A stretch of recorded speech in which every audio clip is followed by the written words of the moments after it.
Good morning and welcome to your Wednesday English lesson, and finally we are going to start writing properly. We are going to use everything we've learnt from the Text Detective. We're going to use our amazing plans that we made yesterday, and we are going to write our first paragraph. So your success criteria today, you're going to describe Howard Carter's appearance and characteristics as he walks down the passageway. You're going to describe the entrance and stairway of the tomb, what it looks like. You're going to definitely use those 5 sentences that we've been working on so hard to make the reader feel immersed and into your writing, and you are going to describe it with every sentence using those descriptive language features. If you're up to it, your extension is to use the figurative language to really get that reader on the edge of their seat using that suspenseful ideals that we did a couple of days ago. So, your first easy peasy job, I've done a little cartoon of what I think Howard Carter may look like. So, what I want you to do is either draw your own, or you could just write in bullet points some description of what he is wearing, what he's holding, what he looks like, his characteristics that you think he has. So you could describe his hat that he's wearing, his boots, what you think he will be holding. You can do that in a bullet point, or you can draw your own Howard Carter. That is your first mini job to do. On here I've got a little word mat to help you with your characteristics and features of Howard Carter. So for example, if you've drawn him, you can label that he has thick wavy hair, or if you're just writing bullet points, you could tell me he's got broad shoulders, you could tell me he has a booming voice, you could tell me that his clothes are torn, unkept, or damaged from the sand that he's been using. You could tell me that he is pacing down to the passageway. You could tell me he's stumbling down the steps. So here is a word mat to help you with your first job. You can pause the video to take some and magpie some ideas. So here's some suggestions that I thought of. You can tell me he has a sand speckled fedora, which also has some alliteration in there. The fedora is the hat, a bit like what Indiana Jones wears. I've told him that we've got wide gleaming eyes as he's looking down the passageway. His torch is gripped in his right hand, so I've got some specific preposition of where he is holding the torch. I've told us that he's got a multi-purpose waistcoat drenched with deep pockets. That's a little bit of a metaphor for you. It's not really drenched. Drenched means that he's got lots and it's deep and it's wet. It's not really drenched. It's not a specific thing, but the metaphor gives us a real good idea of imagery that it's got lots of pockets all around for all of his finds and all of his tools and needs that he has. I've told him that he's got a sunburnt rosy cheeks because in Egypt, obviously the sun is very, very hot, so he might have red burning cheeks. I have also put chisel, bum bag and trowel with a question mark. So it doesn't just have to be from the image that you have seen in the first slide. You can close your eyes and imagine what you think he could be holding, what you think he might be wearing. In the first image, he's wearing jeans, and I highly doubt in the Egyptian sun he'll be wearing jeans. I might put him in khaki shorts or army shorts. I might put him with sandals on rather than big army boots.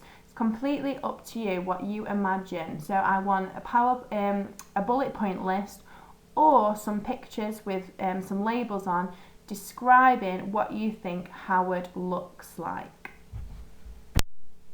Your next job is to think about how he would move. So as he goes down the passageway to the stairs, how would he move and what would he see?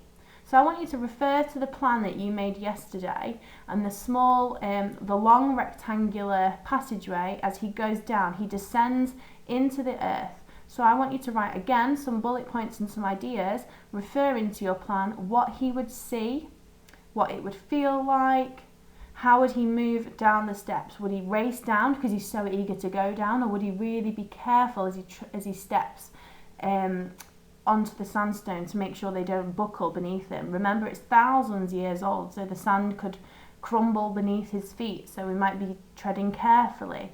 He might be doing it gently, trying to not get all his weight on it, so he might be doing it on his tiptoes so it doesn't fall beneath him.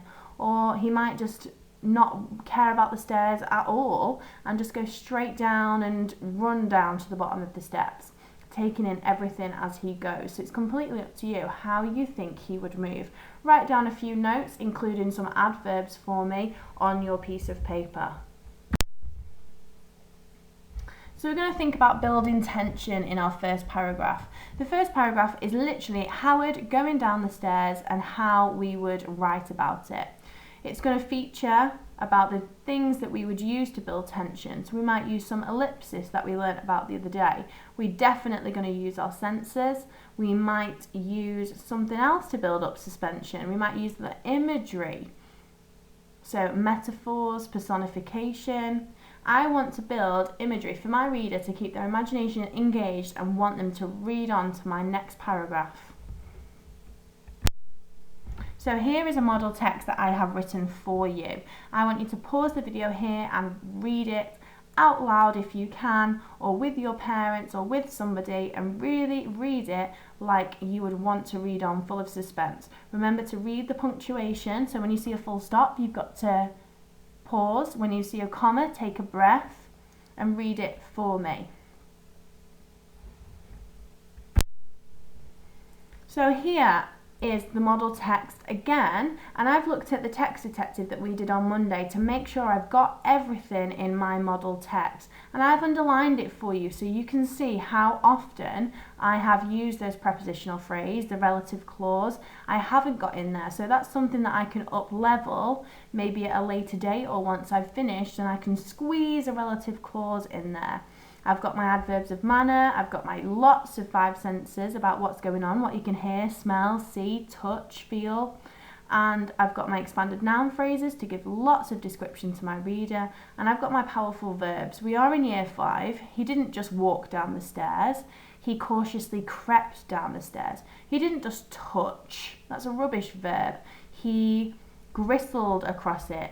He crunched down, he glanced at it. He didn't just look at it, he glanced at it. So you need to really up-level those verbs for me. So now it is your turn. You can flick back to see my model text, but you are going to write your own. And the first paragraph is just what you have used, the description of Howard. So it's going to be what he looks like and how he moves down that passageway, what he sees, what he hears, all of the things we've talked about in our success criteria, but I definitely want to be able to close my eyes and imagine what he looks like when I've read your piece of writing, when I've read your first paragraph. I want to be able to picture him, what he looks like, what he sounds like if he's got a voice, if he's speaking to somebody. I want to imagine some of these characteristics of him. Remember, some show not tell. So if he's creeping cautiously, that tells me he's quite shy, he might be quite wanting to make sure he protects everything, so he's quite cautious.